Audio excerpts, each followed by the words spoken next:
Well, good Saturday morning, everybody. I am sports mental health empowerment coach and couple marriage and family therapist, Dr. Lauren Fitz. Y'all know who this clown is. Yeah, I mean, he a clown today because I'm telling y'all right now, he about to clown me the whole show. He's already let it be known. He done already told our guests that he's about to take all these here ignorant cheap shops and be disrespectful for the next 60 minutes. So anyway, You figure welcome you back get to House Talk Game, y'all. you get yours in once you open the show. Okay. I see how you did that. Good morning, everybody. My name is Ronnie Ransome, former collegiate athlete, current mental health therapist. Welcome back, everybody. As Dr. Pitt said, we have a wonderful, wonderful guest with us this morning, Miss Justice Stafford. We're going to introduce her in a few minutes because she's going to be with us talking about a lot of great things today. We have a great topic lined up for everybody today called cognitive distortions, and we'll get into that in a few and what that looks like, and why are we talking about that with our student athletes and professional athletes? What are cognitive distortions, and why do they need to know about it? So before we get into that, how's everybody doing this morning? Everybody enjoying their Saturday morning? It's championship weekend for college football. In Texas, y'all. I mean, y'all. I mean, it's okay to be a little. Once again, you decided to bring that weather from New Jersey all the way down to Texas. You made that choice, so I think local Texans need to talk to you about that. See, we go to blaming stuff. See, I'm just saying. Two things can be true. When you you remember what happened when you came down there the first time, right? Y'all had an ice storm that y'all ain't had in 100 years. Right. That's my fault. It's my fault. He about to have them run me out of here, Justice. He about to have them run me up out of here. People gonna be knocking on the door, ding dong, ringing my bell, talking about, excuse me, we had heard the show, and this is your fault. Get up out of here, ma'am. The next HOA meeting gonna be real interesting. They'll be like, Dr. Pitts, we heard some things about you.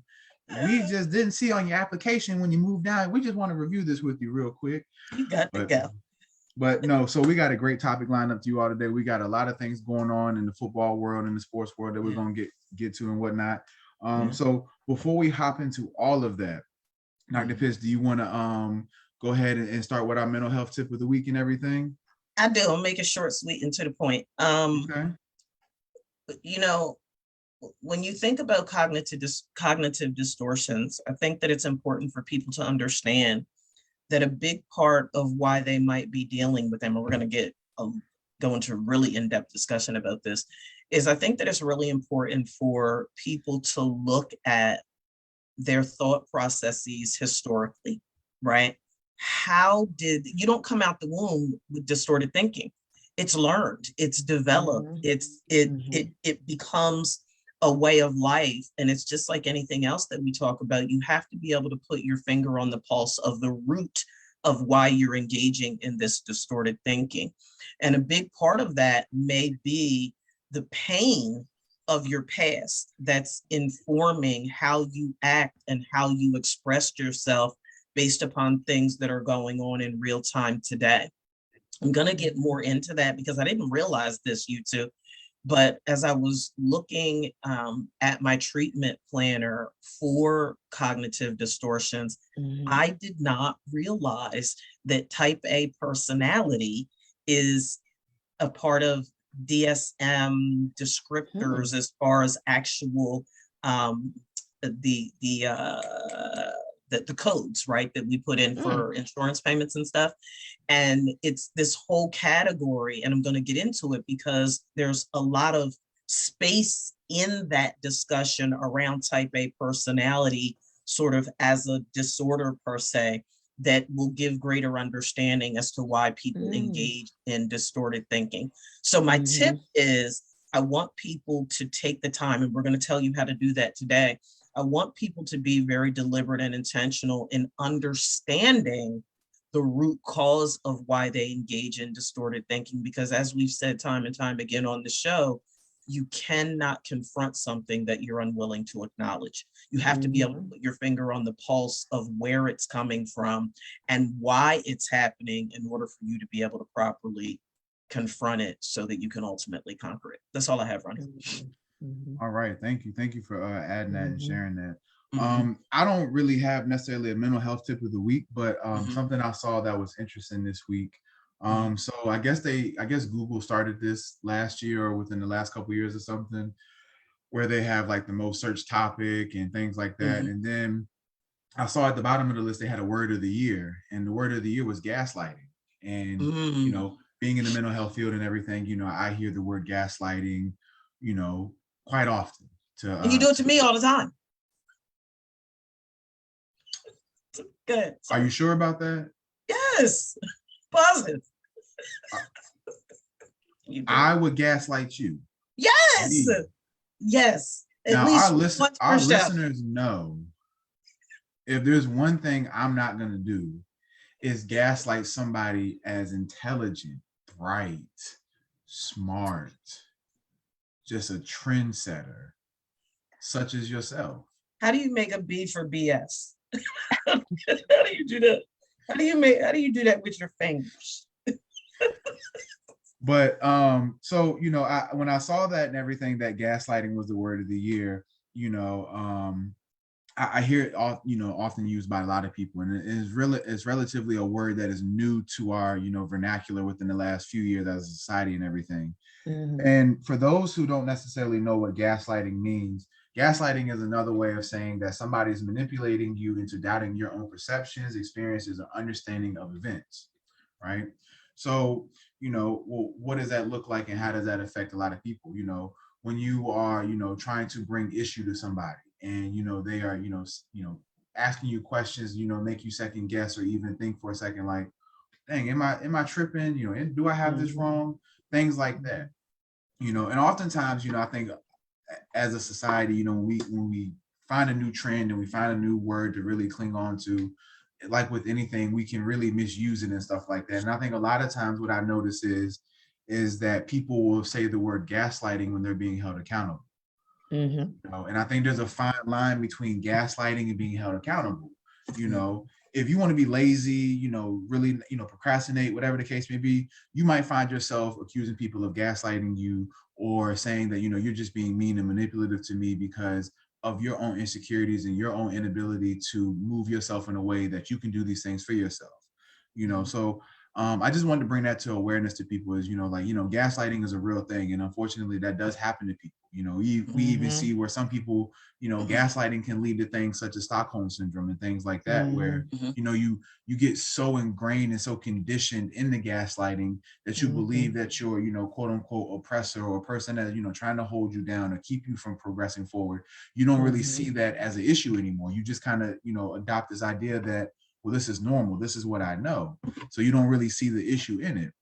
But for those who, feel like they're being gaslighted, there are ways to communicate those concerns and issues with somebody who you feel like is Mhm. gaslighting you. Obviously, Mhm. like Dr. Piss was mentioning, type A personalities, or even people with, personality disorders such as narcissism or borderline Mhm. or Mhm. DID, things like that, where, people are prone to evade accountability to save themselves. Mhm. So if you Mhm. find yourself in a situation like that, or if you find yourself experiencing something like that, look, there are ways to have those conversations with those people that don't involve you having to, arguments, yelling, shouting, or making a situation worse than what it has to be. Or if you find yourself in a situation where that isn't possible, taking the steps to remove yourself from that situation so you no longer continue to be triggered or be upset by Mhm. that person and make you feel like you're being gaslighted. Those might be steps you need to take as well too. So yeah, I just wanted to share that. For those of you, who might have been, experienced gaslighting, or even if you feel at time you yourself, Mhm. gaslight. Sometimes it happens. Sometimes, when we don't understand a situation right then and there, sometimes we might make the impulsive decision to gaslight and we don't recognize it in that Mhm. moment. But the thing about self-accountability is being able to take a step back and process, our actions and behaviors, when we have Mhm. that moment and really try to, make better choices and make better decisions. So I just wanted to Mhm. share that for my mental health tip of the week and whatnot. Well, Ms. let me Just, say this real oh, go quick, ahead. Ronnie.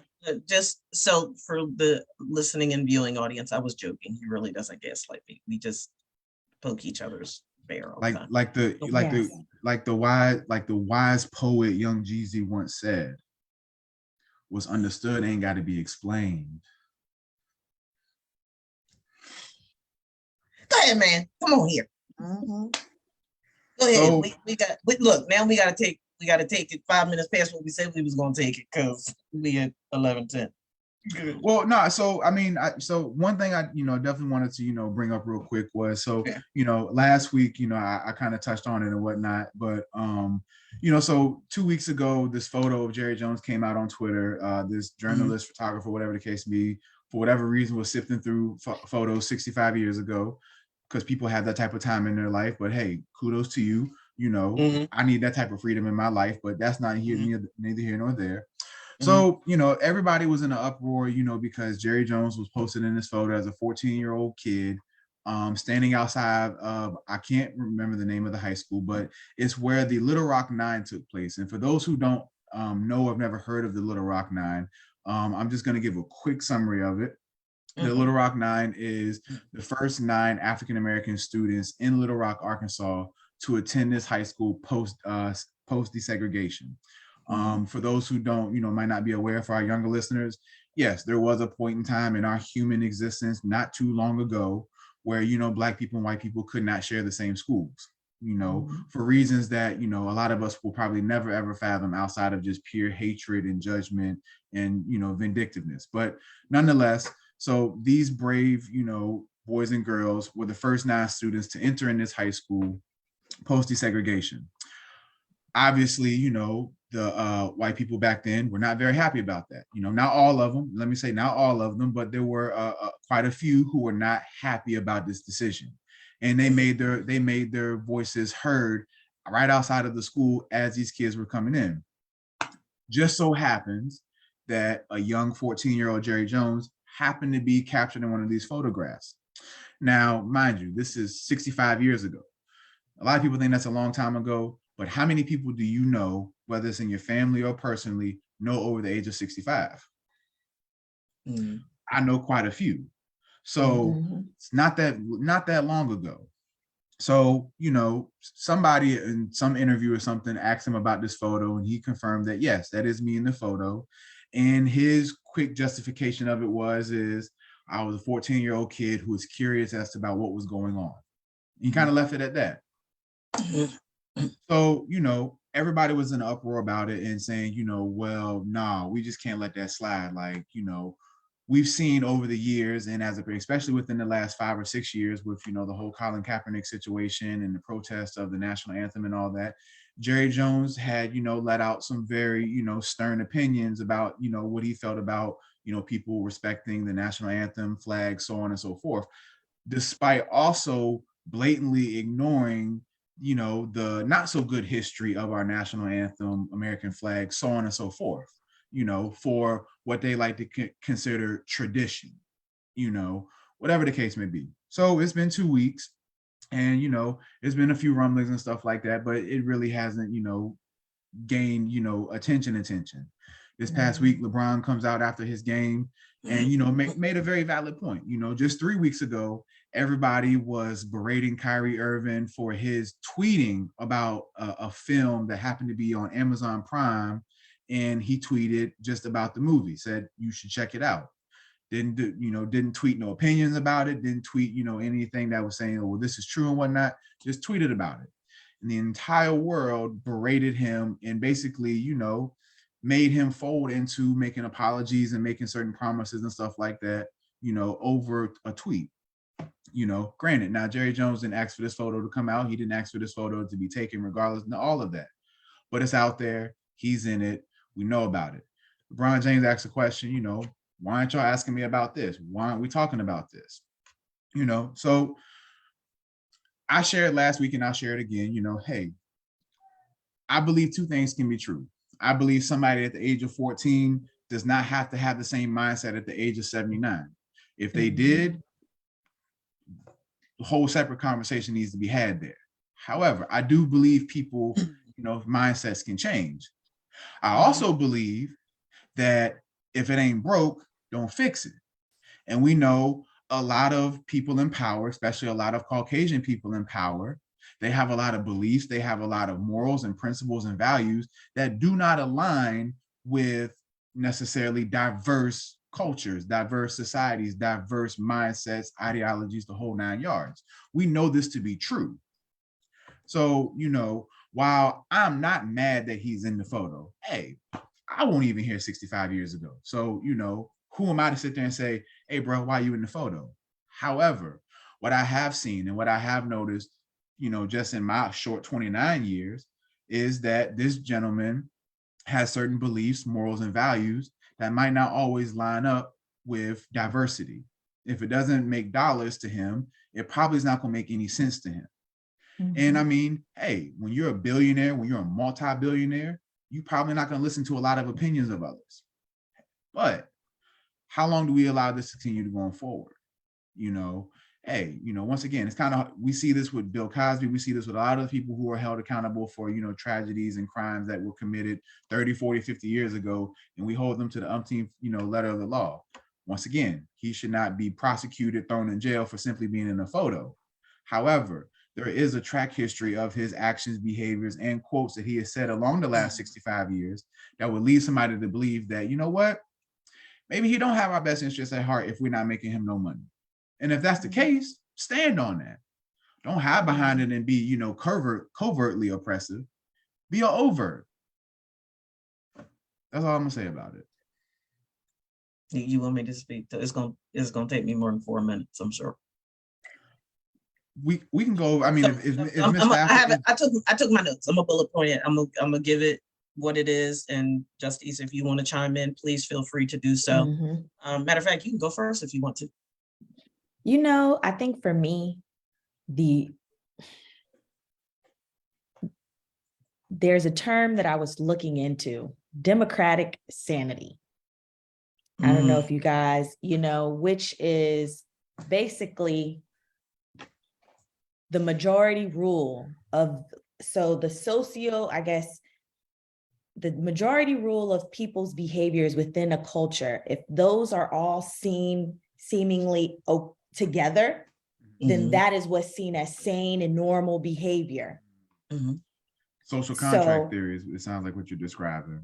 And so when we talk about diversity, that our cultures are not seen as normal or sane behavior, even when we're looking at, people who are Caucasian, when they do things, they are the majority. So they're not held to the same standard as people who are diverse and of different cultures, and oftentimes refuse to question their behaviors because a lot of them follow the same precedents and have the same beliefs. So they have created what their sanity looks like.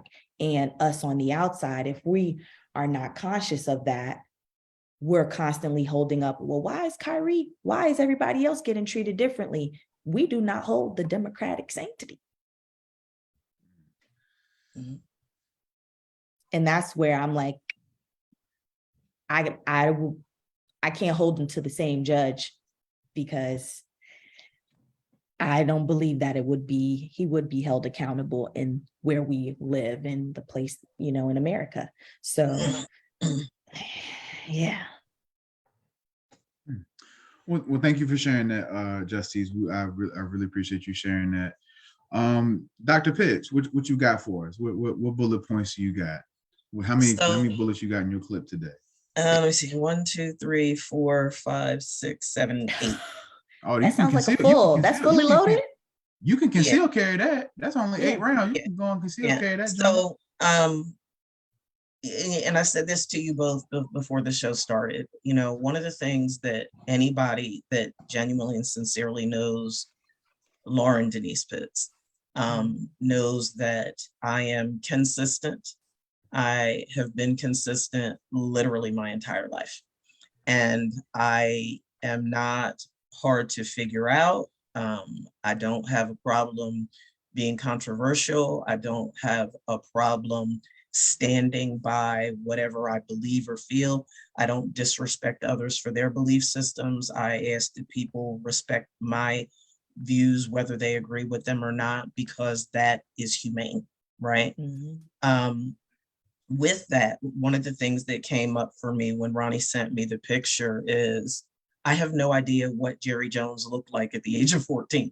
So my first question mark was, to your point, when somebody was going through files, that seems to me like somebody was looking for something, because who the heck knows if you don't know me, do you know what I look like at 14? Are you looking for me? You know what I'm saying? So that was my first thing. It's like, okay, that's fine. Okay, they found a picture. He was at the school, little right. He wasn't doing anything. He was 14, standing in a crowd, and that was a tumultuous time. There was a lot of other people in the photo. What was on his mind, what he was thinking, feeling, or doing, whatever the case may be, who knows? It reminded me of a speaking engagement that I did in a very racist part of Georgia many years ago. And one of the things that I said to the audience that I was speaking to about something, along these lines is, I'm always moved by people who are very judgmental and critical and just always have something to say about other stuff, other people's stuff. And I can't help but to wonder, what would people see? What would people hear if they put a camera or a microphone in our head, in our heart, in our home? I, for one, because I'm transparent, because that's how I get down, things that I've thought and said and did at the age of 14, at the age of 24, hell, at the age of 55, I can honestly say that I would not be proud of how I verbalized some things if they were put out in the forefront of for the whole world to see. If my conversations, my private thoughts, my intimate feelings that are fueled by a whole bunch of different contexts was put up on a billboard of I-95 or Highway 40 or whatever the case may be, would I want to do that? And I get it, as a public figure, he's out there, we all are. But I like to caution people to be very, very careful about how judgmental and critical they are of people and their shortcomings and ailments in life, because as it was said to me one time, there but the grace of God go I. Stuff can change like that.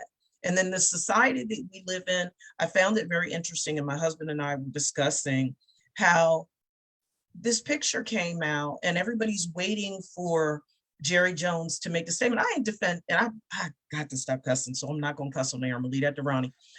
I am not going to justify something that I did at 14. If you want to know what I did at 14, read my darn autobiography. It's out there. The Queen Within, Becoming the Woman God Intended. Because I had some mess with me. I had some mess. And I tell people before they read it, don't judge me or criticize me. I was 14. I was 15. I find it very interesting that the media is doing what the media does. You know what? Interview the players. Interview Michael Irvin. Interview Emmitt Smith. Interview Roger Staubach. Interview some of the greatest players that have graced the NFL Hall of Fame to see what their opinion is of Jerry Jones as a man. Not just as the owner of the Dallas Cowboys, but as a man, as a father, as a husband, as a son. There's 13 NFL teams that have never had a black head coach. I don't know if any of those owners have been found in pictures of, with racist undertones or not. Is anybody looking for them? Or were they looking for something to bring out against Jerry Jones? They had the illegitimate child and all this other stuff. As clinicians, we're taught to not look at who is wrong, but what is wrong. And we know in this country, there is a history of systemic racism, whether he or anybody else acknowledges it or not. It is what it is. And because I am okay being controversial, I have always said, I would rather somebody be straight up and tell me, you know what? I don't like Black people, because then I know how to deal with you. But here, this is the type of female I am. Just because you look me in my face and tell me that you don't like Black people doesn't mean that I won't fool with you. It's just like dealing with an intimate partner that's screwing everything moving. Don't make the assumption because you out here doing you that I'm not going to still deal with you. Because guess what? I might have an agenda too. And the players that have played on the Dallas Cowboys since Jerry Jones took ownership, you know what? They had an agenda too. They're feeding their families. Whether he's racist or not, I don't give a rat's behind. It doesn't matter to me. I'm a Dallas Cowboys fan. I love the sport. I choose to root for the Dallas Cowboys, as I will continue to do. Whether he is or is not racist, I don't care. And I know that sounds real effed up to some people, but I really don't. You know why? Because there's a whole lot of people that I have in my life that I'm sure that are Caucasian, that I'm sure, I know, as sure as my name is Lauren Denise Pitts, that how they talk to me face to face is not necessarily how they feel about Black people behind closed doors. But at the end of the day, there are things that we're getting accomplished. I'm okay with that. You know why? Because this is the society that we live in. So you mean to tell me LeBron James is a billionaire, right? And I like LeBron. He all that sort of rebating back tips. He's a billionaire. He's got all these endorsements from all of these Caucasian organizations, the whole 9 yards. Let's just say hypothetically, it came out that everybody that he has an endorsement with was racist. He giving all that money back? Stop playing with me. Let's not have these conversations. Let's talk about the real issues at hand. And what are we going to do to resolve those instead of this nitpicky, petty stuff? Because at the end of the day, folk gonna do what they need to do to feed their family. And you know what they're gonna do? They're gonna call white folks crackers and everything else that they call them, just like they call us niggas and everything else behind the scene. And they're gonna keep cashing them checks and they're gonna keep feeding their families. Stop playing with me. Now let's move on and talk about cognitive distortions. Because guess what?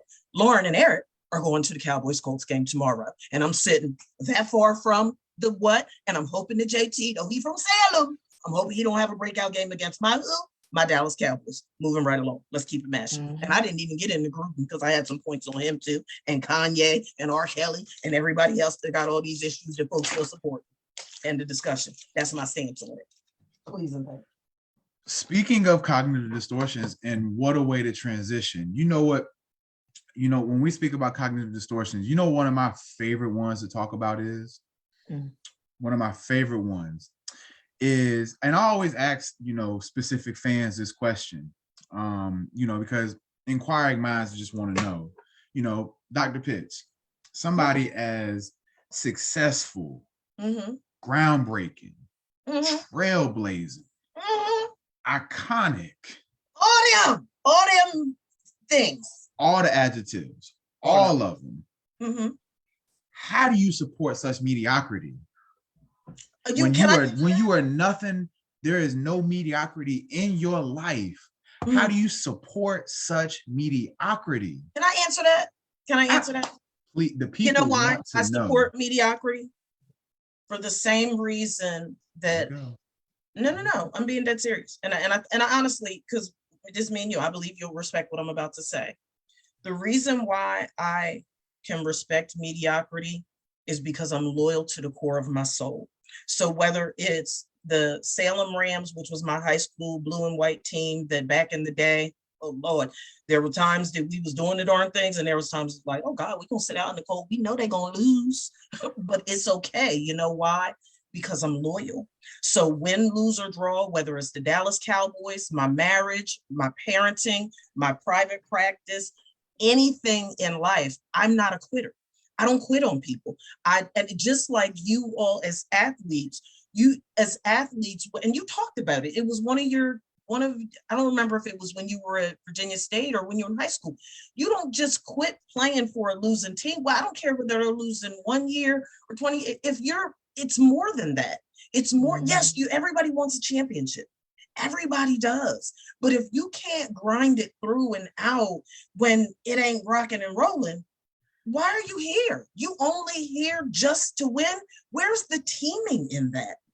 I don't know a single solitary athlete amongst my family, my friends, or my clients that says, you know what, Dr. Pitts, I don't want my family and friends to come out and root for me because we're on a losing team. I don't want what was it? It was the Browns, like 2-3 seasons ago, the Detroit Lions, for example. They have sucked. But that stadium is full every single solitary game. Why? Because of loyalty. It doesn't make a difference whether it's distorted thinking or not. Y'all know you're not going to win. You know what? But we're going to go out and act like we are going to win. Because eventually we might get that win. Eventually. And that's the camaraderie. That's the hype that makes it such a compelling sport, whether it's football, basketball, or whatever the case may be, is that we're not going to tell our kids, oh, well, because you keep losing, you give up.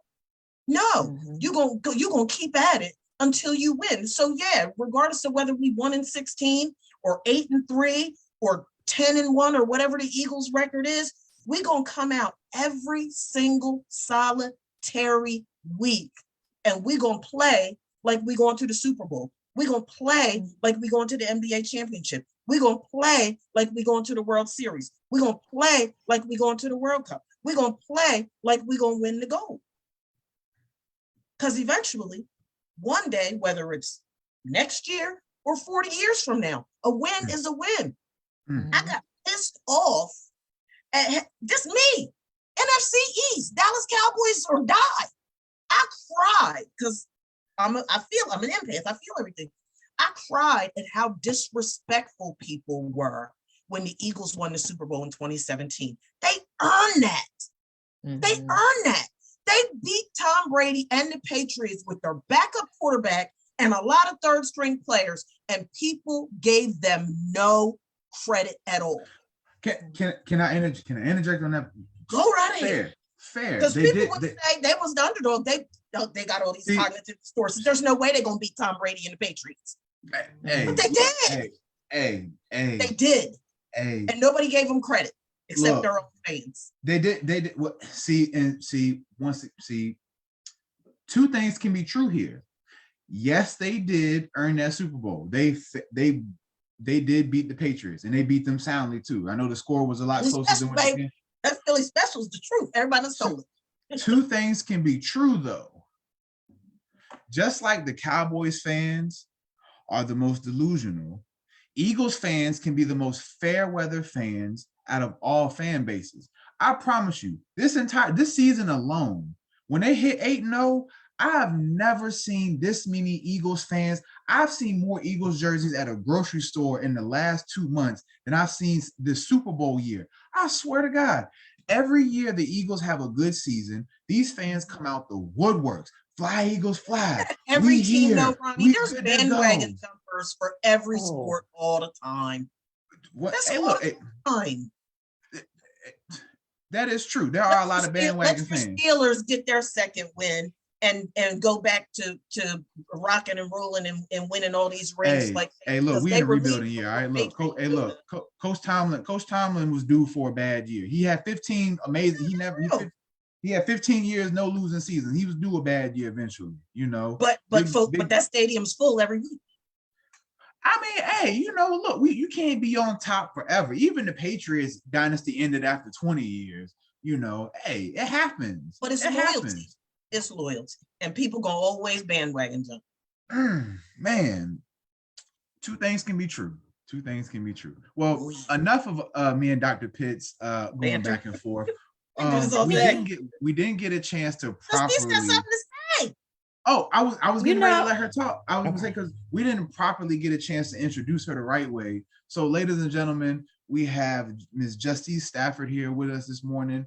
Welcome for being with us this morning. Good morning. So, after you say what you were gonna say, let the people know a little bit about yourself. Where you're from, how you got to be where you are today, and what you're doing today. Absolutely. I'm originally from Queens, New York. I got my master's in social work, so currently a social worker, but I moved to California to obtain my doctorate in clinical psychology as well as sports psychology. And so here we are, and I'm so glad you guys found me and I get to be here today. What I was gonna say was, I think it sounds a little unfair, Mr. Ransome, because it seems like it's hope and not cognitive distortions with the fandom. Hope. Okay, that's a really. I love that reframe there. Yes, that's a really good redirection there. I'm gonna leave the Cowboys alone today. I'm gonna leave them alone. He ain't gonna never leave us alone. He needs to stop lying. I'm calling him from the game tomorrow too. Tell Jerry fix that Wi-Fi, because last time you called me it was frozen. So at least he can do is fixing Wi-Fi for y'all. That's all I'm saying. That was your phone. It probably was though the whole time though, because my service out here in the country is some trash. I'm not even gonna lie to you about that. But so Justice, Yes. we appreciate you joining us on this conversation. Absolutely. And you know, we when we think about cognitive distortions, another way I like to say it is basically a contradiction. You know, Mhm. you say one thing, but you believe another thing. You do one thing, Mhm. but this is what you were trying to, you know, sometimes, you know, a lot of times when we say cognitive distortions, you know, people will be like, well, why are you trying to, you know, what's that all that mean? Right? I mean, Right. not talking about, but you just contradicting yourself. You sound real contradicting. Two Mm. plus two does not equal four in this situation. Mhm. Let's figure it out. You know, so why is it important for, you know, student athletes to understand cognitive distortions? You know, let me give an example of a very common cognitive distortion I see amongst a lot of student athletes, especially our younger ones. And the catalyst to this has been social media. You Mm. know, if I could describe social media, I would describe it as a big cognitive distortion within itself anyways. Wow. We know that social media oftentimes is nothing more than our subconscious playing out on a broad platform for the world to Mhm. see. 99% of the people on social media only talk about the good about themselves. They only talk about the good things they're doing. They only Right. show the good things they're doing. Very rarely do people just put all of their authenticity on social media. Are there people like that? Yeah. But for the masses, for the majority of society, most people just show what they want people to see. And oftentimes that is them in a more positive light, good light. Mm. So when we look at how, you know, social media influences our student athletes, professional athletes, you know, so on and so forth, what are some of the common things I see on social media all the time? One of the most common things I always see is student athletes, well, high school student athletes love posting, you know, their offers and stuff like that on social media. Hey, you know, I was blessed to receive this offer from such and such. Hey, I was blessed to receive this offer from such and such. Not trying to pick on nobody, but let me bring up a really fine example of a cognitive distortion here. We know that for the most part, student athletes have a very fine understanding of what it takes to get a collegiate scholarship to play a sport at the next level. Mhm. The majority of them have an understanding of that. I don't know if either one of you saw just a week and a half ago was a white kid from I don't know, I think he was from Florida, but his four-star recruit had committed to Florida, was on social media rapping a song. One of the lyrics was the N word. He rapped right on through it. Somehow the University of Florida found out, pulled a scholarship. You know, so now once again, I'm pretty sure, oh, I was just rapping a song. Oh, I didn't think it was no harm. Once again, when you are led to, you know, do attention seeking behaviors on a social media platform, you have to understand the consequences by the content you put out. A lot of times these student athletes don't understand that the content they put out has consequences, has ramifications, and can alter their future. One of the things I always tell student athletes not to do is to post all your business on social media. Because the moment you post it out there, you can't get it back. It's no different than when somebody fires a gun. The moment you pull that trigger, you can't snatch the bullet back. It's gone, it's out there. You have to live with the consequences, good or bad. And a lot of times I see, you know, we're impressionable. We like to, you know, social media has made it easier for us to compare ourselves to the masses. And when we feel like we're not doing enough, when we feel like we don't have enough attention or notoriety, we tend to lean towards doing attention seeking things. You know, can social media be a great catalyst and tool for student athletes to be seen and be heard and get a chance to get a scholarship and play at the next level? Absolutely. But far too many times do I see student athletes misusing social media, you know, only posting, you know, a couple highlights here, but not posting the whole game film. Always posting that they're in the gym instead of just working out. How you in the gym posting you in the gym and you ain't got no sweat on your shirt. Hands ain't got chalk on them. Ain't no weights around you, just you in the mirror. Okay. I can walk to a gym, post myself in front of a mirror, and then go back home and post it on social media and make it look I'm doing something. Don't act like you're doing it. Do it. And when it doesn't happen, and a lot of times I see this too, is, you know, because student athletes will post on social media and they post the good things and stuff like that. When it doesn't happen for them and they're sitting around looking, why? Well, were you really doing the work that you were posting on social media? Just because you're posting it, just because you're advertising it, does not mean you're really doing it. So that's how I was going to start off the conversation. Dr. Pitts, go ahead and take it away. Yeah, I wanted to clarify something, and I'm gonna I'll sort of lead in with this narrative and then pass off to Justice. So when we're talking about distorted thinking, it's important for, our audience to know we're just talking about thinking irrationally, right? And what that looks like in an athletic context is what research shows us is that there's 4 general irrational beliefs that may interfere with athletes reaching their potential. The 4 beliefs are: I must do well in sport, and if I don't, I'm incompetent, worthless as a person. I must do well to gain the love and approval of others, and if I don't, I'm horrible. Everyone must treat me with respect and fairness all the time. And the conditions of my life must be arranged so that I get what I want easily and quickly. And Ronnie, you touched on that a little bit last week with the perks, right? That these assumptions come. These general beliefs can contribute to emotional distress for athletes and contribute to the pressure already present in achievement situations. So when you factor in the distorted thinking styles interfere with performance by providing the athlete with faulty information about the competitive environment, resulting in misdirected attention, emotional distress, such as excessive anxiety and lowered self-concept.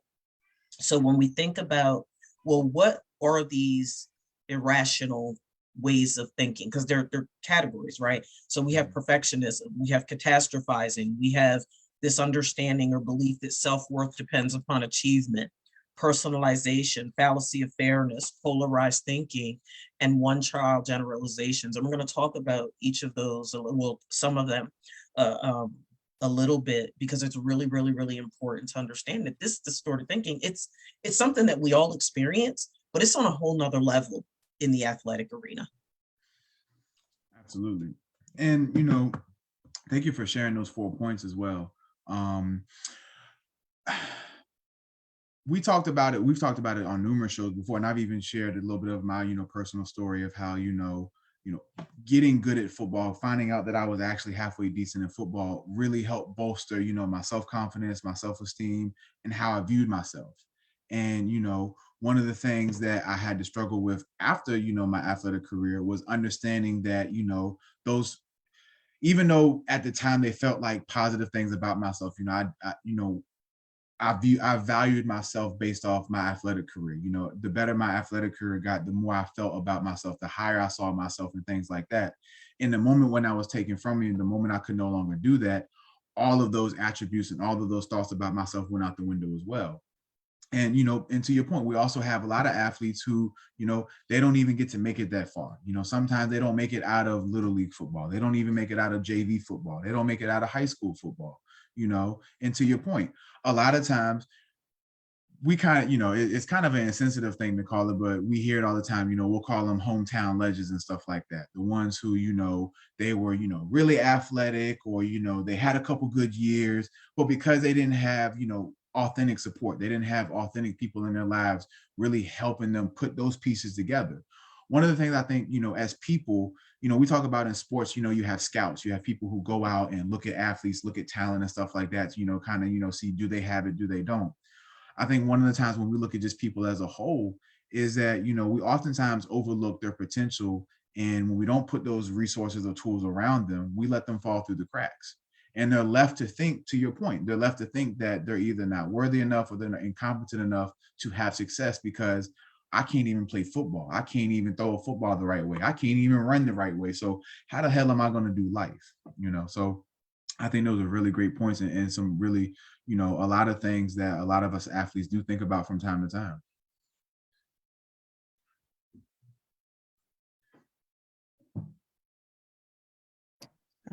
I guess I can chime in, you guys. Absolutely. I think that,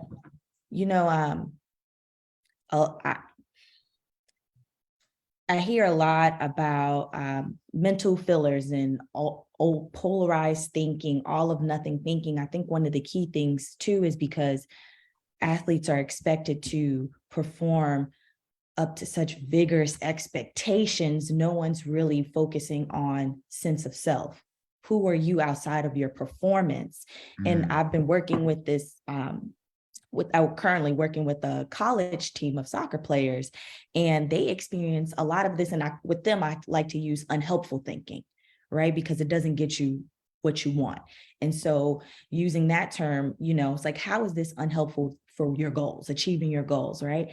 And I think that we have to take a step to reminding people who they are, right? Like you said, I can't even throw a football, right? I can't even do this correctly. Who are you outside of your performance? Sometimes we're not able to transfer all of those great skills we have athletically to just real life. And so when no one is focusing on that, you just see yourself as an athlete and not as a man who plays sports in college, your culture. So for me, it's how are we allowing people to see themselves in these environments, because then they also just blame themselves, which is also unhelpful thinking, right? Just thinking it's you, or only noticing your failures and just what you're doing, and not thinking that your external environment is also, your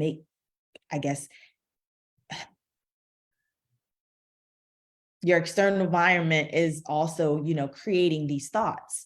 So it's not only just you. So for me, it's how are you seeing self? How are you working on your identity outside of just your performance? Right. And you made a great point too about, those, we talked about this a while ago, the transferable skills that we have as athletes that transfer over to the real world.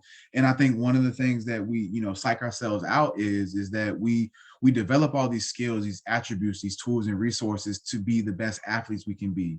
And, I don't know how we get to this point in our mindset, but we get to a point where we don't think those skills transfer over. One of the things I always tell people, like, if you've ever been to a football game or been close enough to the sidelines to really, hear the coaches, interact with the players and whatnot, a playbook for a football team, offense or defense, is not, simple in any sleight of the imagination. Let me just give you a rundown of some of the things that you have to take account for just before you snap the ball. As an offensive lineman, when I walk to the ball, the first thing I'm looking at is the defense. Are they in a 4-man front or a 3-man front? Because if they're in a 4-man front, I know there's only going to be, if we're running to the right side of the line, I know if they have a 4-man front, there's 2 double teams on that side and only 1 person available to get to 2 linebackers on the strong side. If it's a 3-man front, then we need 1 double team, and we can have 2 people to go up to the next level and get players. Now, once we get to the line, and let's say, for example, they have a 1 shade and a 3 shade over here, and then they have a weak side defensive end on this side, but then the whole D-line shifts. So now that 1 shade is on this side of me, and now the 3 shade is right here. Well, now the entire blocking scheme changes just right then and there because of that simple shift. But you have to be able to communicate that shift within a matter of seconds before the ball is snapped. Those are a lot of things to go through the process before play. No different than you're the manager of a store. If you're the manager of a store, the first thing you do when you get to work is you do damage control. What's been going on? Anything bad? What can I do? After you do that, okay, who's here? Who's working the shift? Who's not here? Do we need more help? X, Y, and Z. Then inventory. How much inventory do we have coming in? Where are we, lacking inventory? What do we need to order? X, Y, and Z. Then you have payroll. Who's getting paid? Who's working overtime? Who's not working overtime? Who do we need to call in and stuff like that? X, Y, and Z. All of these things to think through before you even, have your first hour of your shift. A lot of those skills, being able to think quickly on your feet, being able to adjust to adversity, being able to have an audible, have a plan B, plan C, plan D sometimes, all those skills that we learn as athletes directly translate to the real world. But sometimes we will psych ourselves out of thinking that I can't use these type of skill. I can't use this skill set in the real world. I think something else that, is a trait specific to, linemen, offensive and defensive linemen that really translates out to the real world is this idea of being rewarded for doing right. I always tell people, when you play offensive line, when you do right, nobody talks about you. And that's how you know you're doing good, because nobody brings your name up. When your name is brought up, you've probably messed up. That's the only time your name gets brought up. I always tell people, you can block somebody 68 times the right way, and on that 69th block, you give up a sack. Now everybody's yelling at you because you messed up. So what do we see that in the real world? You can do everything right the right way. The one time you do it wrong, the whole world can attack you for that very same thing. So what does that teach you? It teaches you to have a short memory, because you're not going to be perfect every single time. You will be bound to make a mistake. You will mess up.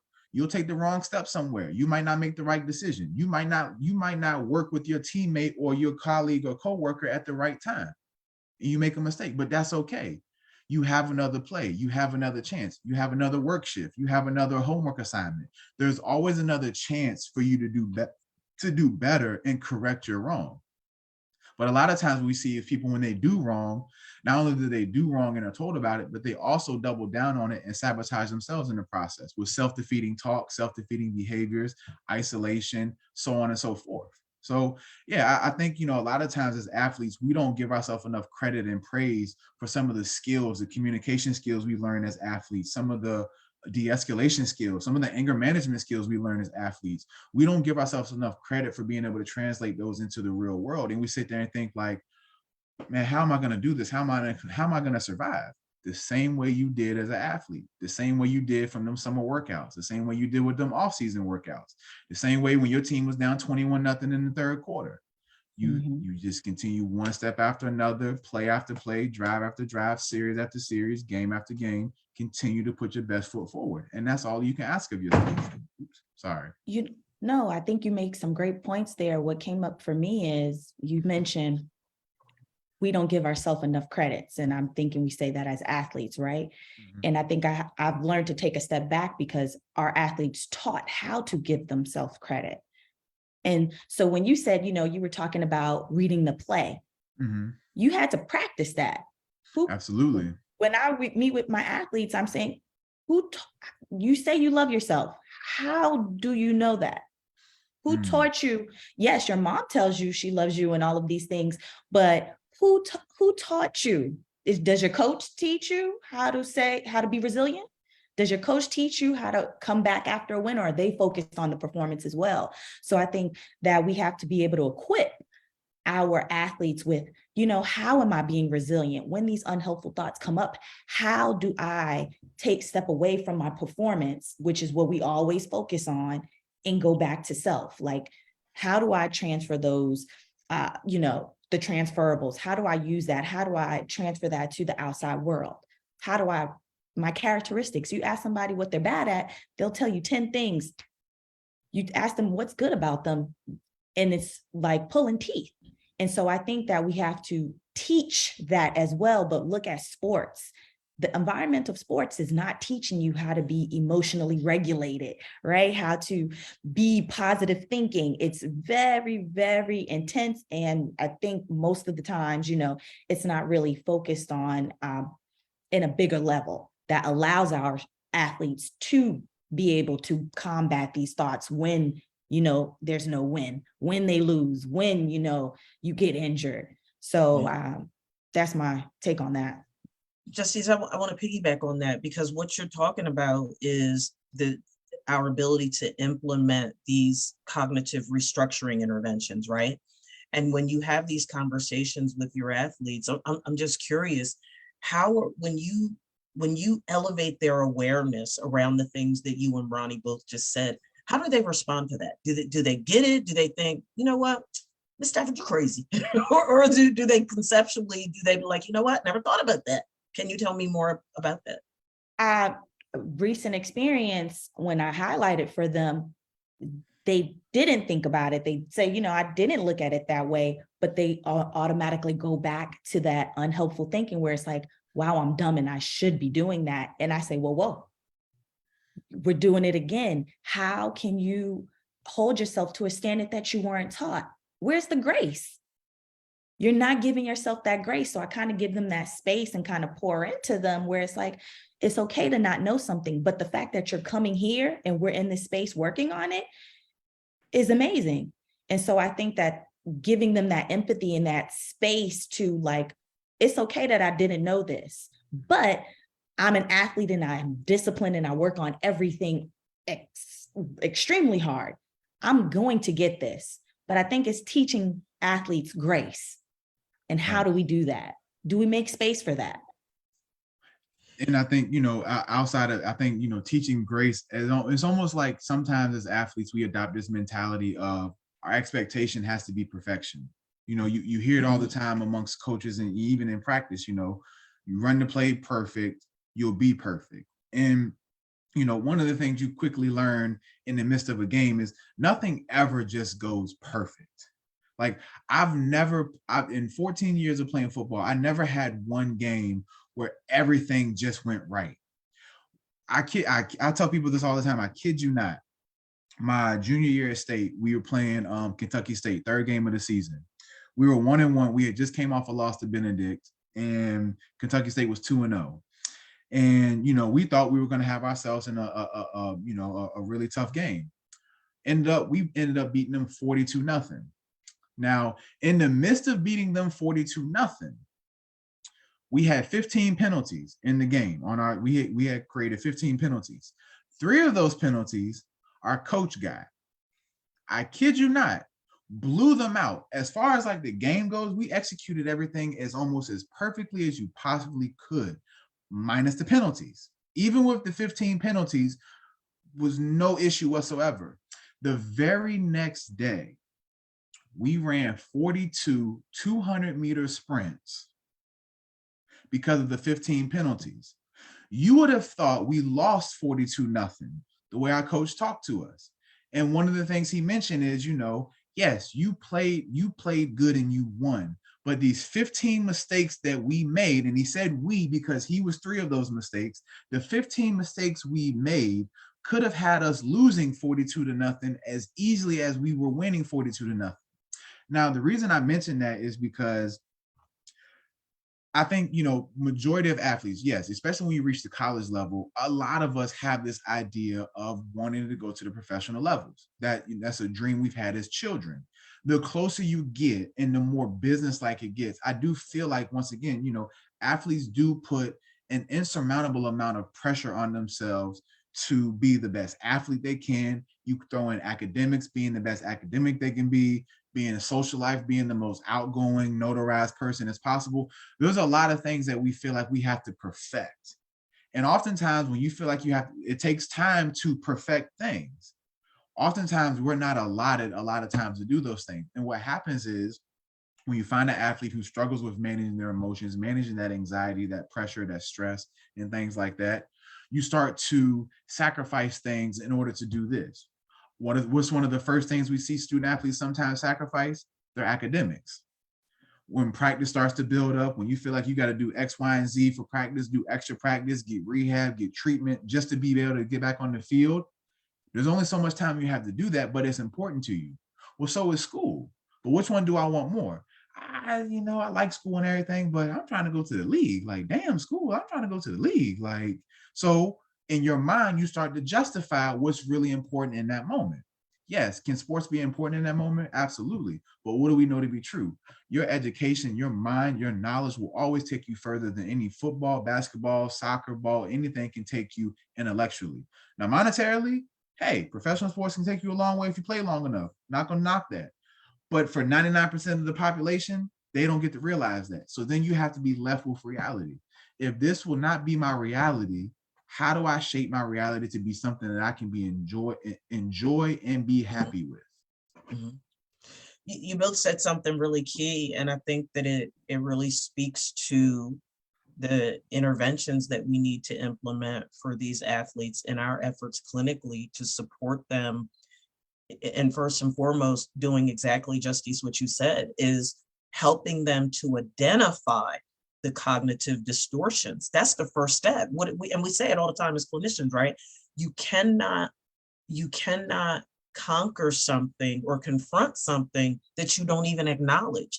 So I love what you're doing out there in Cali, because you're helping these soccer players to realize that, and what we say in substance abuse treatment, right? That's thinking. That's thinking that's getting them pulled off their center is the first step to us clinically being able to help them to get out of the way. Well, how do we do that? How do we help them to identify? First, doing exactly what you said, just these were like challenging it, right? Gently and lovingly, right? Bringing it to their attention that, yeah, who taught you that this was right? And how can you hold yourself accountable for something that you've never learned?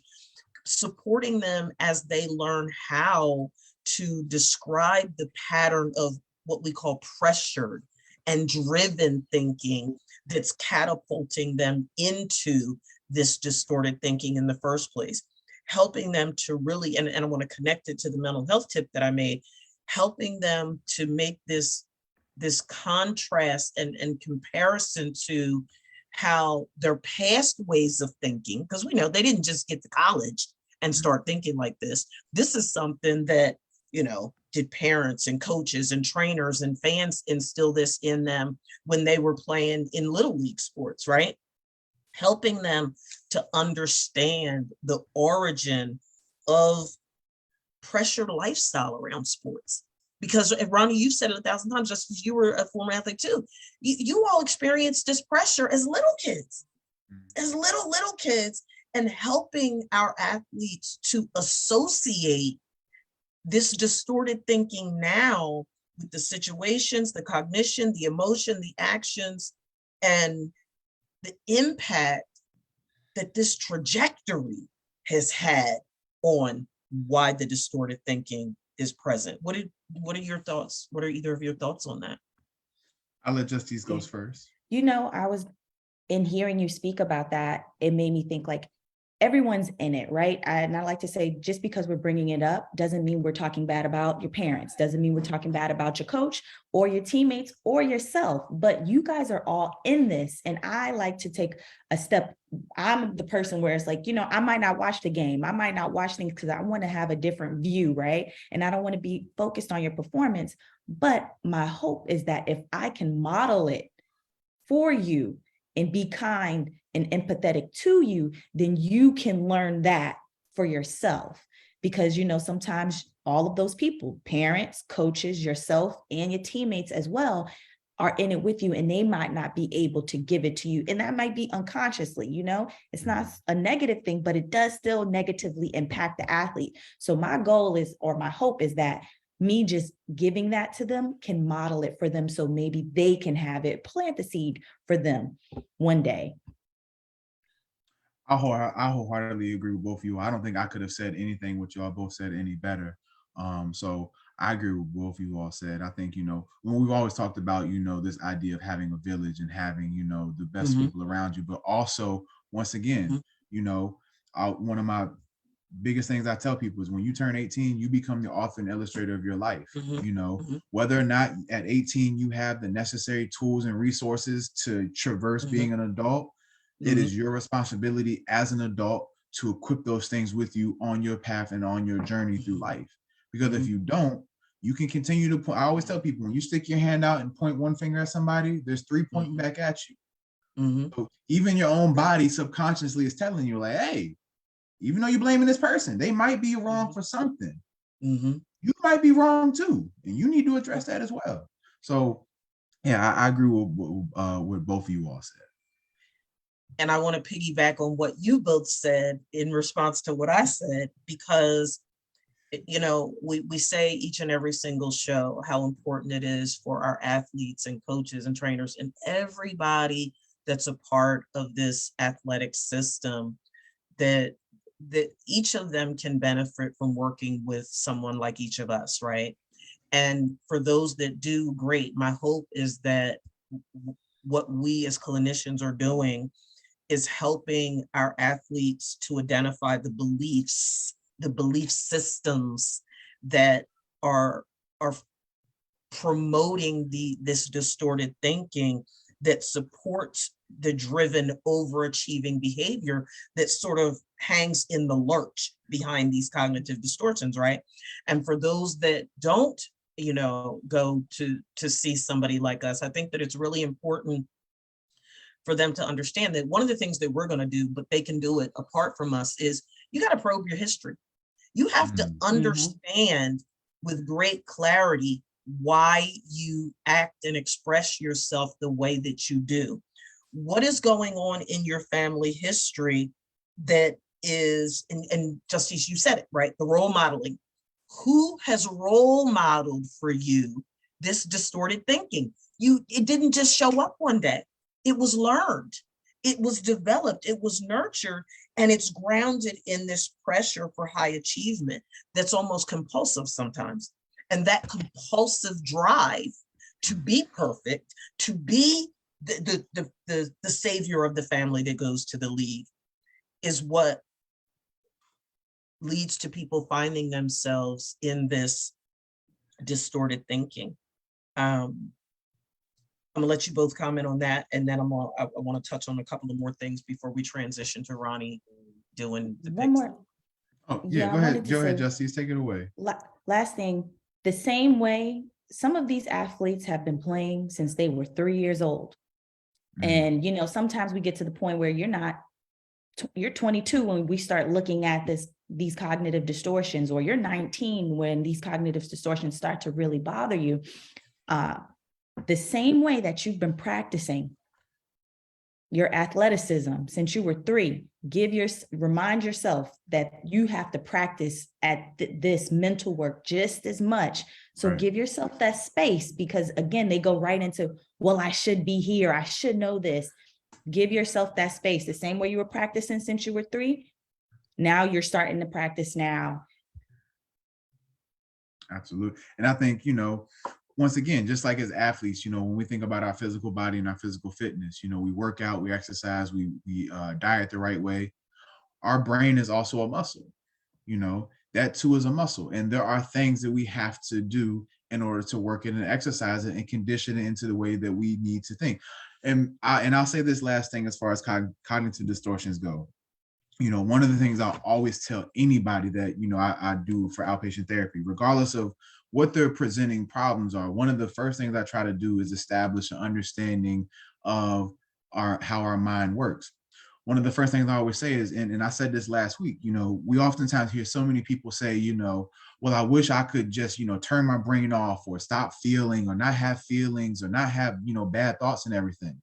Once again, and I'll say this again, the goal is to not control our thoughts and emotions. We can't do that.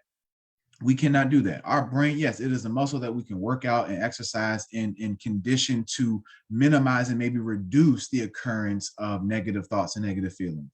However, those quote unquote bad thoughts, bad feelings that we sometimes have, I tell everybody all the time, the one control you do have over them is to not act on them. Just because you have the thought, just because you have the feeling, does not mean you have to act on it. And so one of the things that you can exercise your brain to do is exercise that discernment and that judgment of, do I act on this feeling that's being triggered by this thought, or do I just let it go? Do I need time to myself? Is that 30 minutes, 45 minutes, whatever the case may be? Do I need a self-care activity to kind of help with this? Whatever that looks like for you, use that discernment and use that power. Don't just sit there and say, oh, I just don't want to have these thoughts and feelings anymore. No, learn to understand them, recognize them, and use them if you need to. And that's all I have for cognitive distortions. Oh, go ahead, Justice. Reacting versus responding. That's what I got from what you said. Yeah. Absolutely. Absolutely. Wow.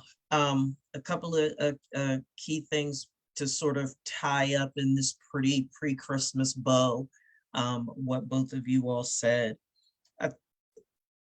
When you touch on, you both touched on identity and how there's this separation that doesn't happen the way that it should, that fuels distorted thinking, because the athlete sees their worth as everything connected to their play, right? And what that looks like. What about if we encourage our athletes to actually make a list of their belief systems about their worth within the context of their athletic performance, but also encouraging them to go one step further and to identify their beliefs beyond their athletic performance? Because you both made that point directly and indirectly, right? Helping them to see that it's almost like the separation of church and state, right? You have your athletic self and you have your non-athletic self, and you need to be able to reconcile both of those in a way that helps you to understand and get a handle on how you're thinking. I was working with one of my athletes in session a couple of days ago, and one of the things that she said is, to your point, Justine, she said, Dr. Pitts, my entire sense of self was tied to track. I don't know who I am outside of running. I feel so lost. So when this is what she and I are working on now. It's like helping her to identify her belief systems and her value systems just as a human being, just as a human being, and then within the context of her athletic performance, so that she can reconcile those and understand that you can be both. You don't have to give up self to perform athletically. You can be both, and really helping them to understand that the two can coexist harmoniously. You don't have to lose yourself because you're not playing anymore. And then the second thing is really helping our athletes to make the connections between that overachieve, and this one's huge, huge, huge, huge, huge. You both have said it, making connection between their overachieving and driven behavior and looking at it through the lens of, is it driven by the desire to please? Are they still looking for mommy and daddy's acceptance and validation? Are they still looking, is their athletic performance all that they're able to validate their existence by? And if that's the case, that's a major catalyst to distorted thinking, because they only feel worthwhile if they're performing at this elevated level of achievement. And we need to be able to help them to reconcile all of those things so they can be much more effective in addressing this irrational thinking and be able to substitute it for rational thinking and practice it more and more and more every day. I love that. Thank you, Dr. Pitts, for sharing that. I love how you wrap that up. So as we get ready to wrap up and everything, like Dr. Pitts mentioned at the beginning of the show, so for all of those who have been following us this season, know that we had tried to do something a little different this year. We tried to do a football picks, for each of the HBCU games this season. We were able to make it through 8 weeks of the season, and then Dr. Pitts was off of one show, and then I think the final week there was only I don't even think there was a full 10 HBCU games the final week for us to even vote on and whatnot. So through 8 weeks we had the tally, and I had the tally added through 7 weeks, Dr. Pitts. I added tally through 8 weeks. So the final tally is that I became victorious after 8 weeks. I had a total of 46 correct picks. Dr. Pitts, you had a total of 36 yourself. So that's not too bad for my first try. No, not at all. And like I said, I think the week one definitely set you back. Week one definitely set you back. And then week two, you kind of was 50-50. But then from there on, from week 3 on, you progressively got better and better. Mm-hmm. So, it was a fun thing to do. And I also looked, we actually had a tie between our I went back and looked, we only ended up having 2 guests do picks with us. Yeah, mm-hmm. And it just so happened that those 2 tied with us. So our guest from week 1, Chris Laura, he had a record of 5-5 the first week. And then week 7 we had Sanyika on, and he also went 5-5. So we're gonna have to figure out a way to do a tiebreaker. I might have to FaceTime them and do some virtual rock, paper, scissors or something for a winner. Make that a priority so I can get them their participation gift before Christmas. Got you. Yeah. So I'm gonna have to FaceTime them and do a little rock, paper, scissors virtually and whatnot. So but no, it was a fun thing to do. Maybe next season for football we can up the ante a little bit, make it a little bit more interesting, make the prize a little bit more intriguing and whatnot. But no, I think it was fun that we did that, Dr. Pitts. Always I like my hand, come tournament time, this is a good warm up to, March Madness and everything, see how my picks are going to be and whatnot. But so Dr. Pitt said, she's not a sore sport, she's not a sore loser, which I'm gonna wear my husband's Brian Dawkins jersey next week. I don't know if I'm gonna put his Eagles cap on because it's gonna mess up my head. I know your husband got to have a Jalen Hurts jersey. No, he don't.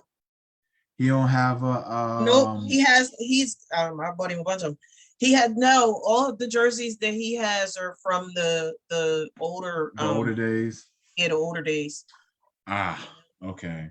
I wish I'd have known that week one. I would have had to have a Jalen Hurts jersey for Crumble. Don't tell. Look, he's listening. Don't tell. All right. He might. It all depends. So Dr. Pitts will be, I think also you should get Eagles. I think you should Eagles cups. You want me to put his scarf and you want me to do the whole thing? Because he got it all. You want me to just come all Eagles garbed up? And you know what I'm gonna do it, Ronnie, in the spirit of fun?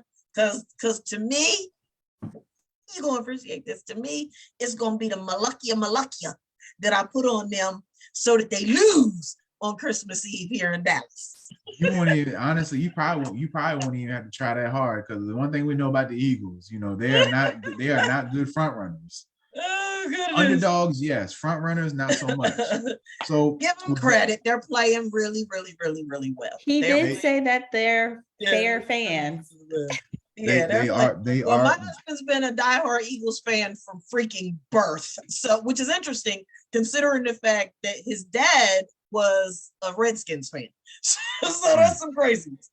But he loves his Eagles. He's texting me talking about, come on, Ronnie.